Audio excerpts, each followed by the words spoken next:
Well, hello, everyone. This is Wilson Cole, and I'm president of Adams, Evans, and Ross. And I want to discuss this month's issue of the state of staffing. And what we have been noticing is that staffing and recruiting, as far as on the volume that we do, have almost reversed. And let me kind of explain.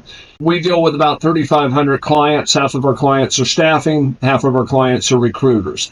But from a volume standpoint, we typically see about 60% recruiting and 40% staffing during normal times. And some of it's just because, we may have more staffing accounts in, but they may be 5, 10, 15,000. Occasionally we get in these mind-boggling figures, but our average staffing balance is about 17,000. Our average recruiting balance is a little more than 25,000. So just the ticket size is a little bit different. Now, our numbers are up 25% for year-over date over last year, but what we are seeing is where typically it's 60% recruiting, 45% staffing. Those numbers have changed, and really it's not rocket science. It's basically people are using recruiters slightly less than they have in past years, just as an industry, because of some of the uncertainty in some of the sectors. But staffing, whenever that uncertainty kicks in, typically increases up. Also, companies are getting into trouble quicker with staffing, in my opinion, than they typically do with recruiting. And the reason for that right now is a lot of companies find themselves, either their bank is, if you're in the tech industry, some of your banks have shut down or been dissolved, but that kind of has a ripple effect on money coming into new businesses. So a lot of times what happens is either they're using staffing and then they get caught in a cash crunch because maybe their credit lines evaporate or something along those lines, or they see a cash crunch coming in, they're about to lose their credit line with the bank.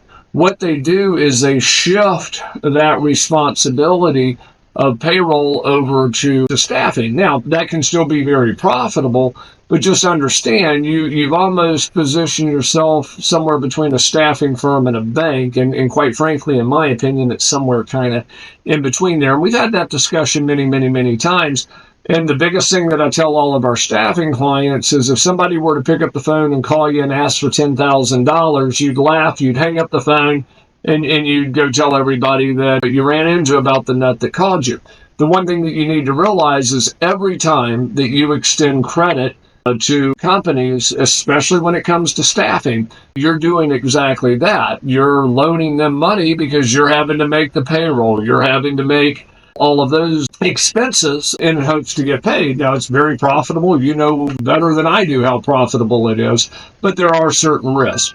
If you have recruiters that are out there that are looking at staffing, it can be a need to generate additional revenues. But I caution you, use best practices when it comes to extending credit. We had a relatively new startup. They provided, I forget exactly what it was, but it could have been where somebody was cutting wood, and they supplied $60,000 to a guy that owned some property, and he was removing trees and selling firewood, which there again, I'm sure can be a very profitable business. And if he had been doing it a while, he probably would have been a better credit risk. The problem is he had just started, and I'm not even 100% sure he owned the land where he was cutting the trees off, and probably didn't, leased it or something along those lines. So just be careful, know who you're dealing with, check your credit, check the backgrounds, and extend credit based on their credit worthiness versus their needs. So there's a huge difference.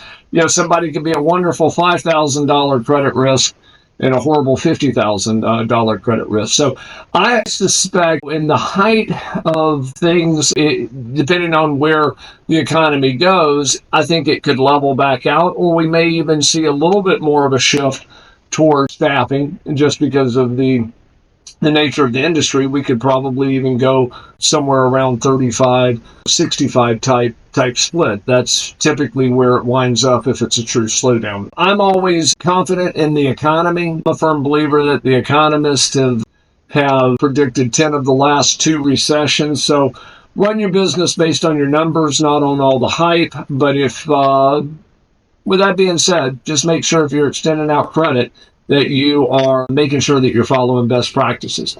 If you need our help on collections, or if you want to find backdoor hires, please visit us at staffingdebt.com or either at backdoorhires.com. And thank you.